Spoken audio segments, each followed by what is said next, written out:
IMF that advised federal government to remove subsidy also warned that palliatives must be provided first. Chidoka. As the nation continues to grapple with the harsh economic effects of the high cost of petrol, across the country, former Minister of Aviation Osita Chidoka has revealed that the federal government of Nigeria was warned to provide palliatives for its citizens before removing the controversial fuel subsidy. Speaking during an interview on Channel Television, Politics Today, on Sunday night, Chidoka, who is also a chieftain of the PDP, revealed that while Tinubu was quick to implement the advice given by the International Monetary Fund to bring a much-needed end to fuel subsidy regime in Nigeria, the president, however, failed to heed the organization's warning to first take considerable steps to cushion the harsh economic effects that citizens will face when the move is eventually made.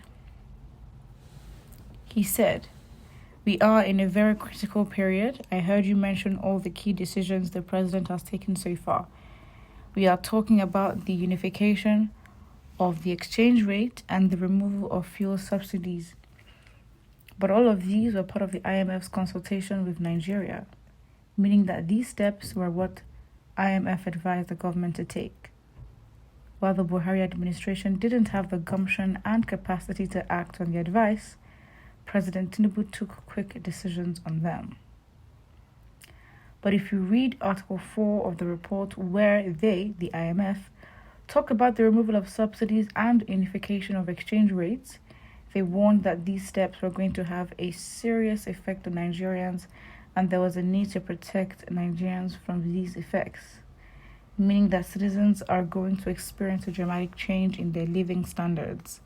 So while the government is quick in adopting IMF's advice on removing subsidies, it appears that they have not been quick in considering the impact it will have on Nigerians and reaching out to them to ameliorate that impact.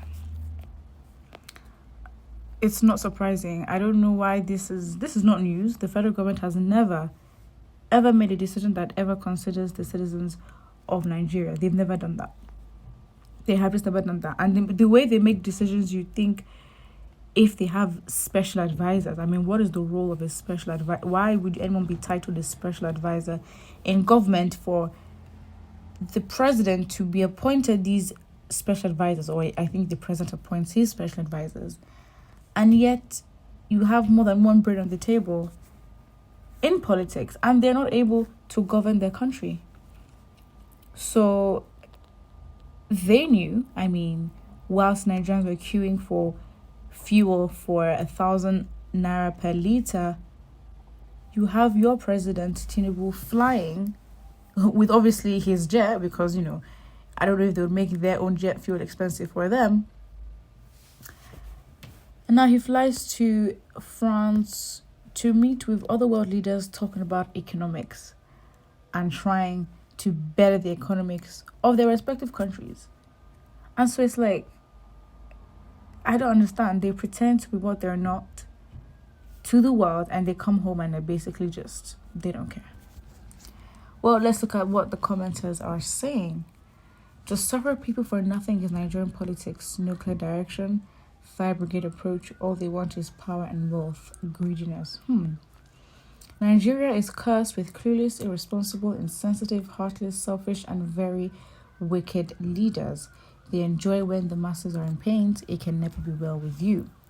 Chidoka, you talk too much. Another person says palliatives. Did the poor masses benefit from the COVID-19 palliative in the president's state? That's Lagos. Exactly. Because this palliative movement was basically another excuse, especially in COVID-19. I mean, the palliative wasn't necessarily... They couldn't monetize it, of course, because, they don't have that much details of Nigerians on any system at all, if they even know we exist. And they basically... What they did was to give out free food and had warehouses that had so much food. And what did Nigerians do? They went in broke and started stealing it. But it's funny because the COVID-19 palliatives were used as presents. Wasn't it this individual woman who had her birthday party and she used the COVID-19 palliatives as souvenirs in her party? Can you imagine? The removal of fuel subsidy without providing palliatives is equivalent or worse than the Nigerian redesign project without enough notes printed. Exactly. How? This whole Naira redesign just doesn't make sense. You see, the government is clueless. How will you not subsidize a product that you have a comparative advantage? Absolutely. The standard and the absolutely harsh standard of living, that's what this person says. The high residential, low residential, and middle residential class. His Excellency, as a favor from Nigeria, asking the citizens to bear a little bit of the harsh palliatives are underway. This just, I don't even know anymore if this makes sense. But yeah, I mean, this is what Nigerians obviously say, and it's like we always complain, but I think because Nigerians are just used to providing anything for themselves. So, Nigerians provide their own electricity, their water, their health. So it's like, yes, we're going to complain, but what the government has done over the years is to share its responsibility and give, a chunk of it to Nigerians. At this point, Nigerians will have to govern themselves because they will basically give away their government. And at this point, Nigerians always find a way to survive because at the end of the day, we will accept what the government has put in place. And so what do Nigerians do? They will still, if it means that for a liter of fuel or petrol, means that we pay 1,000 naira and that is the norm and nothing is done about it, Nigerians will pay the money. Because at the end of the day, we would basically not be able to fight. We would not be able to do anything about it.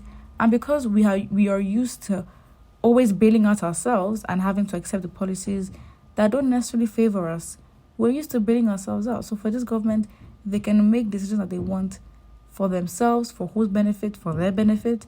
But when it comes to considering Nigerians, they have proven time and time again that they don't. And Nigerians have proven time and time again that they would always take care of themselves. So who needs who? Put what you think in the comment section below and don't forget to like and subscribe.